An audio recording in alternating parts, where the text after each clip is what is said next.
I thought I'd try something entertaining today, a little more entertaining than my trucks or my wooden cell phones, for those of you who have come to my last lives and have seen the gamut of entertaining stuff. For some reason, some of the platforms are still not connecting. So I apologize to those of you that are here for being late. I know I had some friends on LinkedIn waiting for almost 20 minutes now, and I really apologize for that. We've been having some technical difficulties here in the studio, and hopefully things are getting smoothed out right now and people can be joining in and having fun. And for those of you who can't, then maybe you'll catch the replay. Okay, so welcome to today. Today is day 19 of Live for Life Satisfaction, okay? And I'm Viv, your deep life satisfaction happiness strategist, helping you entrepreneurial parents with families and success-minded individuals succeed not only in business, but in life, okay? So that you can wake up with vibrant passion, live with purpose, and sleep with peace, right? Today is a very, very important topic. It's overcoming the fear of slowing down. And I'm going to give you a 3-minute relax tool later on. But what am I talking about overcoming the fear of slowing down? So have any of you ever had trouble slowing down in today's society with all these pressures and things that we have? And if you are a high performance individual or a success-minded individual, an entrepreneur with kids, or even just a professional with kids, you know, you might be one of those type A driven type of personalities, and it can be hard to slow down for either what we call positive reasons or negative reasons, and they both are problematic. And I'm going to talk about the science as to why. And you really want to miss this. Turn it off right now. No, you really want to catch this. Don't turn it off right now. I'll try to make it fast because I know you guys are busy. But there's some really interesting science around this. So like I said, you can be so driven, right? That you are so passionate and obsessed with your business or your goals or whatever it is you're doing, that you just keep on going and keep on going. And I know I've been guilty of this, okay? So when I work, I try to do Pomodoros, 25-minute Pomodoros, but I've allowed myself to kind of like go again and do 50-minute Pomodoros, and then I force myself to take a break for 10 minutes. For those of you who don't know the Pomodoro technique, you can Google it, but basically it's just using a timer to just block off little times to work and then take breaks, right? Now, if you're like me, this can be really hard because once you get in the flow of things, you don't want to stop, and I don't want to stop either. And you need to stop because otherwise you can get a lot of problems. But I'm going to get into that in a second. Another reason why people don't slow down is sometimes fear, right? Anxiety, because maybe there's financial stress, you know, or other stress. And sometimes we just keep going to either distract and not look at the real problem, or keep going because we got to make some money, right? Sometimes that's a real issue for people, right? So, you know, if you found yourself here and you want to keep going and you don't take breaks, there's a lot of science to say how that's actually not beneficial, because you can actually have a life of fulfillment, like, you know, feeling passionate, energized, sure, working hard, but taking also breaks, taking care of yourself, spending time with family, and actually, you know, have the best of both worlds. So this is by working efficiently, intelligently, and that involves breaks and not working too much, because actually your cognitive capacity to work declines if you keep going nonstop, you know. So one of the things I wanted to discuss is the cognitive function, right? So you can get what's called the Zeigarnik effect, okay? And this is actually, I think, the coolest one. Tell me if you've experienced this. So when you keep going without a break for long periods of time, as many of you driven people do, and I have in the past as well, what happens to your brain is it kind of starts looping into like unfinished, incomplete tasks. And so after a while, like, you can actually get confused and you can feel stressed. And if somebody interrupts, you're like, oh my God, don't interrupt me. because you're in the middle of these loops, and what it creates is mental clutter, right?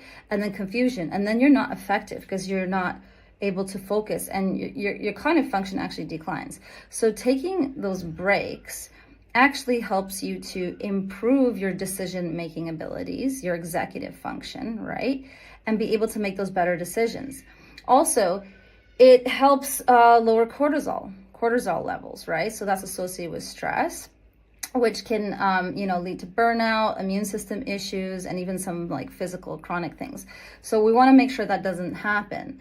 And this is really cool for you guys that are like entrepreneurs or business owners that really, or creatives that really rely on creativity or innovation, whether it's directly in your work or in leading a team, or, thinking of what direction you want the business to go in or how you want to scale. So when you are resting, relaxing, daydreaming, which is really underrated, it's when the default mode network of the brain becomes active. And this default mode network is really important for a lot of things. And one of the things is it's crucial for problem solving and creative thinking. So if you allow yourself that restful times, moments, it can actually increase your aha moments and ability to solve those problems. So like I said, I do the Pomodoro technique, and 25 minutes, you can do 25 minutes and then 5-minute break, 25 minutes, 5-minute break, 25 minutes. And you can do that for, 2-3 hours and then take a half-hour break. Or you can do like 50 minutes and then 10-minute break, 50 minutes, 10-minute break, for 2 to 3, 4 hours if you're a pro star, but I would keep it to 3 depending. And then take a half-hour break, at least. Of course, you can take more breaks. And hold on a second. There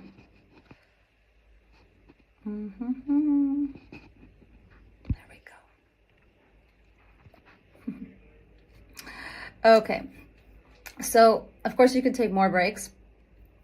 So that you can allow that default mode network to activate and to relax, reducing those cortisol levels, increasing that creativity, your capacity to focus and have that focused, creative, effective time. And it also increases your ability to regulate your emotions, okay? So that you're not as reactive, not as snappy at your family, friends, or coworkers or employees, right? So all of these are really, really great things, and that's why I want to share with you a quick tool today of 3 minutes that you can introduce, that you can actually put into those breaks, so when you're working for 25 to 50 minutes and then you're taking a 5-minute break, for 3 of those minutes, besides going to the bathroom or getting your coffee or whatever, you can do this like little 3-minute relax tool. So it's just 3 steps. You get into a comfortable position, you can be sitting there, just close your eyes. And the first step is a deep belly breath.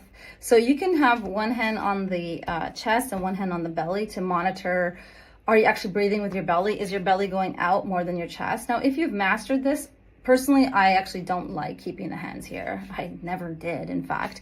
But it was useful in the beginning because, in fact, I actually used to breathe like with my chest, which is a lot of anxious people, or when you're in an anxious state, even you might be not an anxious person, but you're in an anxious state, you might be chest breathing, right? So you want to be aware if you're actually belly breathing. So you can try using those hands, and you just take in a deep breath through the nose for 4 seconds, okay? And then you hold for 4 seconds, and then you just exhale through the mouth for 6 seconds, okay?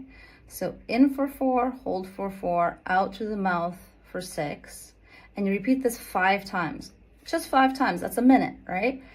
And then you use a little bit of mindfulness. So now you've already calmed the body down physically, and you start to just tune into the sounds around you.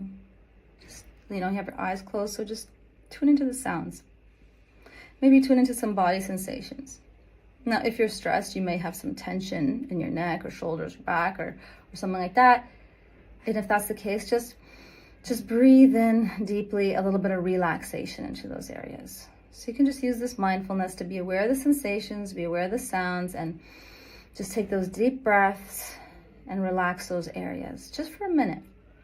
And then the third step is to visualize yourself in the calm area. So this could be like a favorite place, like your cottage, or, you know, a beach, you know, or some imaginary place that you find totally comfortable and relaxing and rejuvenating. And just go to this place, and you can totally make it up, okay? So just go to this place and just imagine yourself there. Make the colors vivid and bright, and just be there, you know, with each breath. Sink deeper into this relaxation and this comfortable space, okay? And when you're done, just take a deep breath, and that's it. Okay, so that's the simple 3-minute exercise. And if you are a pro star and you want to really, like, you know, take this to another level, I'd recommend setting an intention when you start. So how you want to feel at the end of this exercise. So for example, maybe I want to feel calm and clear to be ready to have fun with my kids. Or I want to feel calm and clear to be ready to do this XYZ, right? Whatever your intention is, and then go through those 3 steps. So the deep belly breathing, the mindfulness, and then the visualization, okay? And have that all be nice and calm, just 3 minutes, 1 minute each, okay? Then the deep breath in and out, and remind yourself of that intention if that's what you're doing. So for example, you could say, I am calm and clear and ready to XYZ, okay? So if you found today's live helpful, then please show some love, like, share, follow, hit the bell to click to subscribe, get notifications, and join us next time, which will be tomorrow. Please share your comments. I'd love to hear from you. So share comments in the comments section. Oh, and if you're at all interested in my morning vitality routine, I have a morning vitality program where I teach my routine, and also how to develop your own routine. Then you can just drop morning vitality in the comments, or DM me, message me directly on Facebook or LinkedIn or Instagram.